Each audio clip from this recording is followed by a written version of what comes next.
Bismillahirrahmanirrahim. Assalamualaikum warahmatullahi wabarakatuh. Dalam kesempatan kali ini kita akan membahas materi tentang turunan fungsi pada mata kuliah kalkulus 1.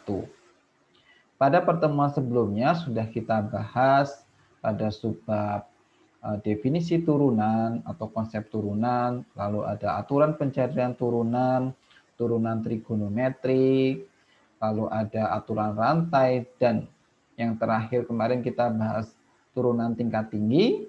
Sekarang kita lanjutkan untuk dua subbab terakhir, yaitu ada turunan fungsi implisit dan garis singgung serta garis normal.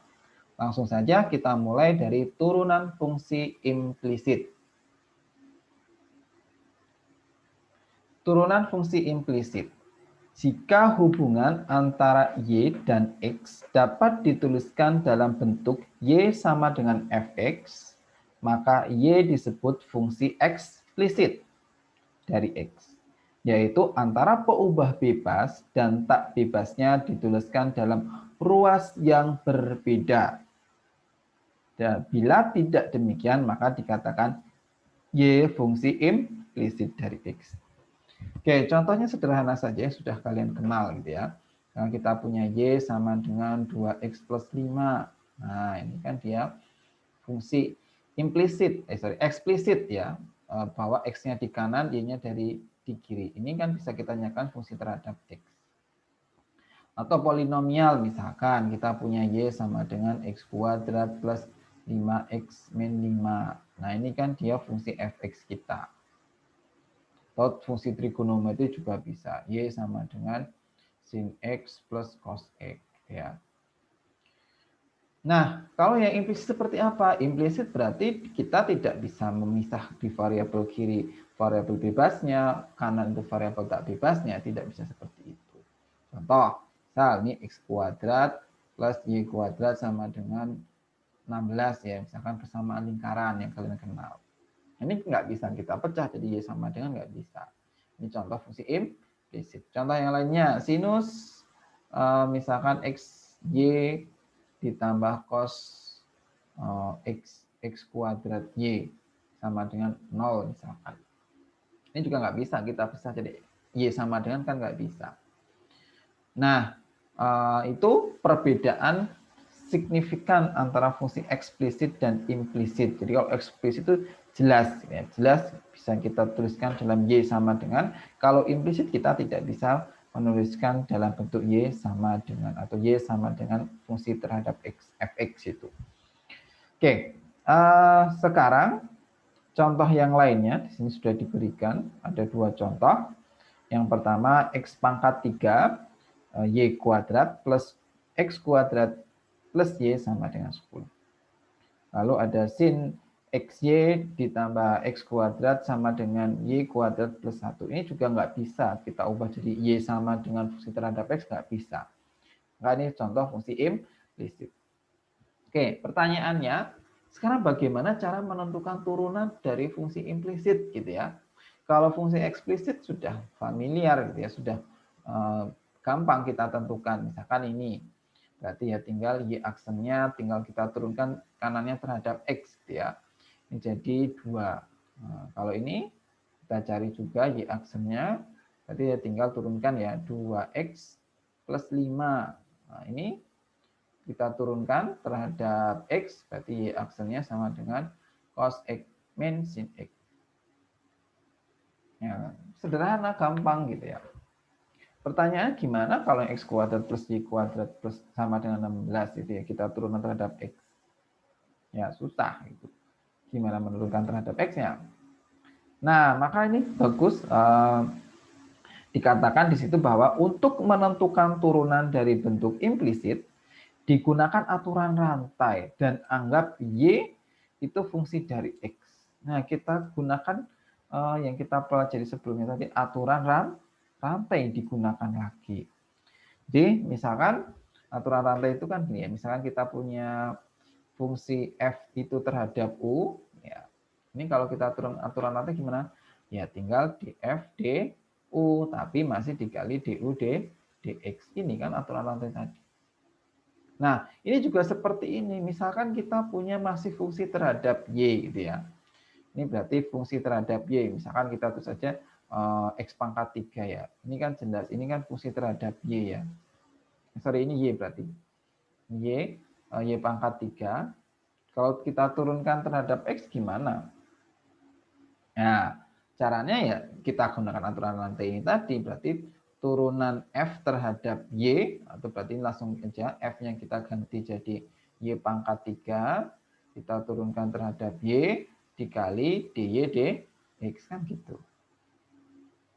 Ya, ini aturan rantai persis gitu. Nah, berarti hasilnya apa? Y pangkat 3 diturunkan terhadap Y, ya jelas dia itu 3Y kuadrat dikali DY DX. Nah, ini. Nah, apa yang bisa kita simpulkan dari sini ya? Ternyata Y pangkat 3 itu tinggal turunkan biasa saja gitu ya. Jadi 3Y kuadrat. Yang membedakan dia harus dikalikan DY DX. Ya, jadi sesederhana itu aturan menurunkan fungsi implisit. Kalau dia itu fungsi terhadap Y, ya udah diturunkan aja biasa terhadap Y gitu ya.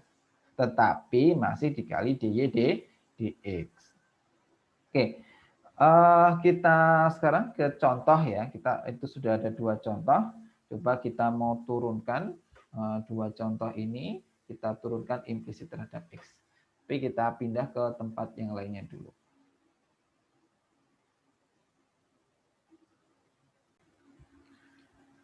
Oke, kita kerjakan 2 contoh kita. Yang pertama, X pangkat 3Y kuadrat plus X kuadrat plus Y sama dengan 10. Kita mau menurunkan ini terhadap X ya. Sama yang kedua ini nanti juga kita turunkan terhadap X. Jadi kita intinya mencari DY DX. Nah, itu ya kata kunci itu kita ingin mencari DY DX-nya berapa. Kita jawab untuk soal nomor 1. Oke, jadi caranya itu kita turunkan kedua ruas terhadap X. Ini bisa kita tuliskan dx dari X pangkat 3 Y kuadrat plus X kuadrat plus Y ya, sama dengan turunan terhadap X 10. Nah, gitu. Oke. Kita turunan terhadap X, masih ingat ya, kalau kita punya penjumlahan itu bisa kita pecah untuk diturunan. Maka ini bisa kita tulis jadi turunan terhadap X, X pangkat 3 Y kuadrat ditambah turunan terhadap X, X kuadrat ditambah turunan terhadap XY sama dengan turunan terhadap X konstanta 10. Nah, ini kita turunkan terhadap X, tapi hati-hati, ini tuh perkalian dua buah fungsi. Ini kan X pangkat 3 itu fungsi terhadap X. Y itu tadi juga fungsi terhadap X. Nah, maka ini menurunkan harus menggunakan aturan perkalian. Bahwa ini kita misalkan U, Y-nya itu kita, Y kuadratnya kita misalkan V. Maka turunannya U aksen V, maka turunnya U aksennya berarti 3X kuadrat, V-nya berarti Y kuadrat, plus U V aksen. U-nya X pangkat 3, V aksennya turunan dari Y kuadrat, ya tinggal 2Y. Ya, tapi hati-hati tadi kalau menurunkan terhadap Y, masih dikali DY DX. Ditambah turunan X pangkat 2 terhadap X, ya biasa ya, 2X. Ditambah turunan Y, ini berarti jadi 1, kan? Tapi masih jadi DY DX. Berarti ini DY DX sama dengan 0. Sudah, tinggal kita kumpulkan jadi 1. Kita tadi kan mencari DY DX ya. Kita kumpulkan jadi 1. DY DX, kurung buka, ini berarti masih ada 2X pangkat 3Y ya. Lalu di sini masih plus 1. Nah, gitu sama dengan selebihnya kita pindah ruas ke kanan. Maka ini jadi 3X pangkat 2 Y kuadrat min 2X ya. Ini semuanya minus, maaf. Ini semua minus. Pindah ke kanan minus, ini pindah ke kanan minus. Seperti itu. Ya udah, kita tadi mau mencari dy dx, berarti dy dx-nya ketemu ya. Dy dx-nya berarti tinggal ini kita pindah ruas ke kanan jadi pembagian. Min 3x kuadrat y kuadrat min 2x per, ini pindah ke kanan, di 2x pangkat 3y plus 1. Oke, hasilnya ini dy dx. Oke, kita ke contoh nomor 2. Kita suruh menentukan turunan dari sin xy ditambah x kuadrat sama dengan y kuadrat plus 1. Oke, caranya kita tadi turunkan kedua ruas terhadap x. Nah, maka ini dx dari, langsung kita pecah saja ya, sin xy ya, ditambah turunan terhadap x kuadrat sama dengan turunan terhadap x y kuadrat ditambah turunan terhadap x 1. Oke, betul. Nah, sekarang ini turunan dari sin xy. Nah, ini turunan dari aturan rantai atau fungsi komposisi ya. Maka turunan dari sin itu dia sama dengan cos gitu ya. Berarti ini tinggal cos xy gitu ya. Nah, tetapi harus masih dikali sama turunan xy ini. Maka ini harus kita kalikan sama turunan xy terhadap x. Ditambah x kuadrat, turunannya biasa terhadap x ya. Berarti ini 2x. Sama dengan turunan dari y kuadrat, 2y. Tapi hati-hati, masih dikali dy dx. Lalu ditambah turunan 1 ya, itu 0. Oke, sekarang kita pikirkan ini menurunkan xy. Nah, ini kita menurunkan xy ini terhadap x. Nah, ini perkalian lagi, maka ini harus u kali v lagi. Cos xy ini kita kali dengan u aksen v. Nah, ini kita misalkan u-nya itu x ya, ini u, terus y-nya itu yang v. Nah, maka u aksen v, u aksennya berarti 1 ya, berarti v-nya itu y. Ditambah u aksen v plus u v aksen, u-nya x, v aksennya berarti turunan y terhadap x, berarti 1, tapi dikali dy dx. Gitu. Ditambah ini 2x sama dengan 2y dy dx. Sekarang kita kumpulkan jadi 1 gitu ya. Dy dx-nya kita kumpulkan jadi 1 seperti tadi. Dy dx itu, nah dy dx-nya kita keluarkan berarti masih ada x ya. Ini x cos xy. Nah, kan gitu. Lalu ini dipindah ke kanan ya. Berarti min 2y. Oke, sama dengan yang lainnya kita pindah ke, ini 2y tadi ke kiri, sekarang yang lainnya kita pindah ke kanan. Maka yang belum itu ini ya, y min y cos xy. Terus ini 2x min 2x. Nah, seperti ini. Kita pindah ke kanan aja ini, sudah langsung ketemu dy dx kita. Sama dengan min y cos xy min 2x per x cos xy kan min 2y. Oke, seperti ini turunan dari sin xy plus x kuadrat sama dengan y kuadrat plus 1.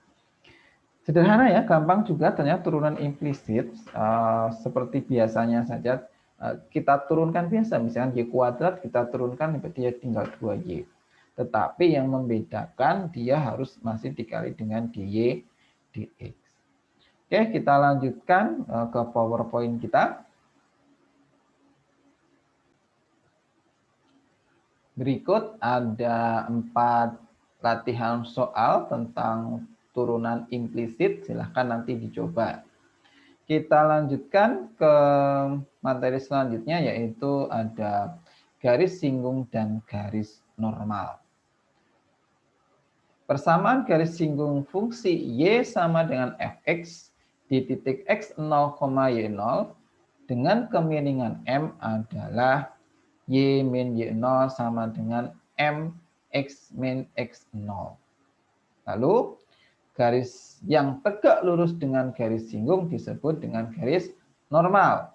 Persamaan garis normal di titik x0, y0 adalah y min y0 sama dengan min seper m x min x0. Oke, juga sedikit saya jelaskan. Apa sih sebenarnya garis singgung dan garis normal itu? Oke, misalkan kita punya suatu kurva. Gini ya. Nah, nih kurva kita seperti ini ya. Nah, kurva ini. Misalkan ini kita punya di titik x0 itu di sini ya. Nah, di sini di titik x0. Nah, terus ini di titik y0. Nah, maka persamaan garis singgung ya, ini garis ini menyinggung ini garisnya berapa. Nah, ini persamaan garis singgung. Nah, terus garis normal itu yang mana? Garis normal itu yang tegak lurus dengan garis singgung. Nah, saya gunakan warna yang berbeda. Misalkan ini. Nah, yang ke sini ini dinamakan garis normal. Jadi dia tegak lurus dengan garis singgung. Ini merupakan garis normal. Nah, cara mencari persamaan garis singgung dan persamaan garis normal gimana? Nah, ini sudah ditentukan ya. Kalau untuk garis singgungnya itu Y min Y0 sama dengan M X min X0. Nah, masih ingat ya, kemarin M itu bisa kita peroleh dari apa? Y aksen.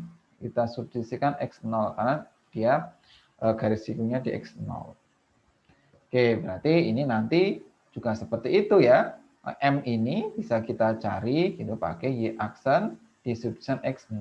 Tetapi kalau garis normal itu pakai gradiennya min seper M. Karena tadi dia tegak lurus dengan garis singgung. Masih ingat ya, sifat dua buah garis yang tegak lurus itu gradiennya kalau kita kali sama dengan min 1. Maka kalau garis singgung itu gradiennya M, maka garis normal itu gradien min seper M. Ini kita kali, kan dia hasilnya sama dengan min 1.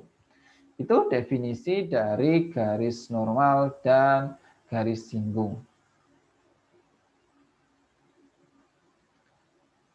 Kita lanjutkan ke contohnya ya.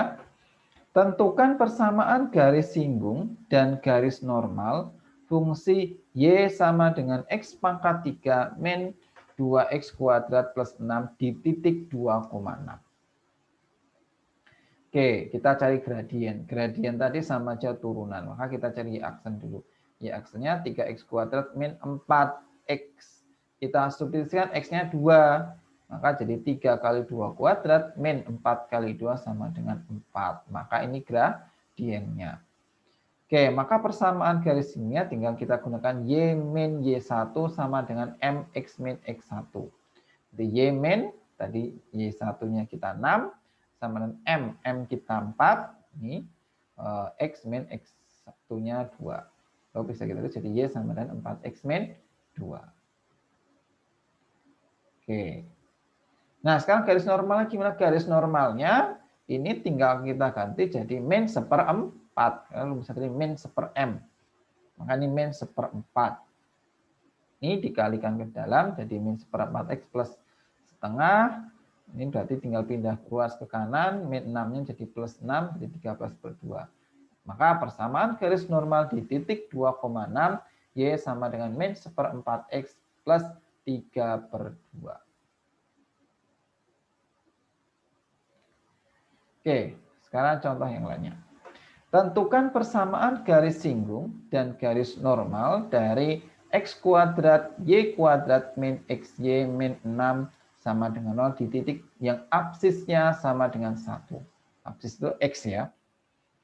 Oke, sama kayak tadi itu cari turunannya untuk mencari gradien, tapi ini turunan yang kita gunakan adalah turunan implisit. Oke, turunan implisitnya. Oh ya, sebentar. Ini dia menentukan ordinatnya dulu. Kan baru X-nya ya. Maka dia mencari ordinatnya dulu, mencari Y-nya. Caranya substitusi saja gitu ya. 1 ke fungsi kita. X-nya diganti 1. Jadi 1 kuadrat Y kuadrat min 1 kali Y min 6. Dapat ini difaktorkan. Dia hasilnya Y min 3, Y plus 2 sama dengan 0. Maka kita dapat 2 titik. X-nya, ya, Y-nya sama dengan 3 dan Y sama dengan minus 2. Sehingga diperoleh titik di mana akan ditentukan persamaan garis singgung dan garis normalnya adalah di titik 1,3 dan 1,-2. Oke, selanjutnya kita cari Y aksennya tadi ya, yang sudah saya katakan menggunakan turunan implisit. Oke, maka turunannya, ini turunan dari X kuadrat Y kuadrat min XY min 6 sama dengan 0. Maka kita turunkan. Ini X kuadrat, Y kuadrat diturunkan, ingat-ingat ini perkalian ya, maka U kali V, U aksen V, U aksennya 2X, V-nya berarti tetap Y kuadrat. Plus U V aksen, U-nya X kuadrat, gitu ya, V aksennya apa? 2Y. Nah, tapi hati-hati, kalau dia itu terhadap Y, masih dari Y dx, atau kita simbolkan ke yang lainnya boleh, itu Y aksen. Min X kali Y, nah ini juga perkalian ya. Turunan U kali V, U-nya X, V-nya Y. U aksen V, berarti turunan X-nya itu 1, V-nya tetap Y. Plus U V aksen, U-nya X, V aksennya berarti Y aksen. Atau 1 dy dx. Turunan 6, 0. Turunan dari 0, ya 0. Oke, kita dapat ini. Kita kumpulkan ya ada Y aksennya gitu ya selanjutnya. Nah, di kita kumpulkan ya ada Y aksennya. Itu berarti 2x kuadrat Y sama min X ya. Selebihnya kita pindah ke ruas kanan. Ini Y min 2XY kuadrat. Oke, maka kita dapat Y aksen sama dengan Y min 2XY kuadrat per 2x kuadrat Y min X. Ini Y aksen atau gradien kita M. Selanjutnya, kita cari persamaan garis singgung tadi di titik 1,3. Maka gradien yang kita pakai, yang kita yang sini yang 1,3. X-nya kita ganti dengan 1, Y-nya kita ganti dengan 3. Maka kita peroleh hasilnya minus 3. Oke, ini gradiennya minus 3. Maka persamaan garis singgungnya Y min Y1 sama dengan MX min X1. M-nya kita gunakan min 3, titiknya tadi 1,3. Maka persamaannya 3X plus Y sama dengan 6. Sekarang normalnya. Normalnya tinggal pakai min 1 M tadi. Y min 3, 1 per min 1 M ya. Berarti min dari 1 min 3. Maka jadi 3. 1/3 X min 1. Jabarkan jadi 1/X min 1/3. Oh, ini jabarkan jadi bentuknya X min 3Y sama dengan min 8. Jadi sebenarnya sama ya, cuma di sini kita mencari M-nya, turunannya pakai turunan implisit. Oke, lanjut. Untuk di titik yang kedua, yaitu 1,-2, kita substitusikan 1,-2 ke turunan implisit ke Y aksen kita, dapat turunannya sama dengan 2, berarti gradien kita 2. Oke, persamaan garis singgungnya berarti Y min Y1 sama dengan MX min X1. Y1, X1, Y1 kita min 2 ya, berarti 1 min min 2. M kita 2, X min X1-nya 1. Kita dapat 2X min Y sama dengan 4.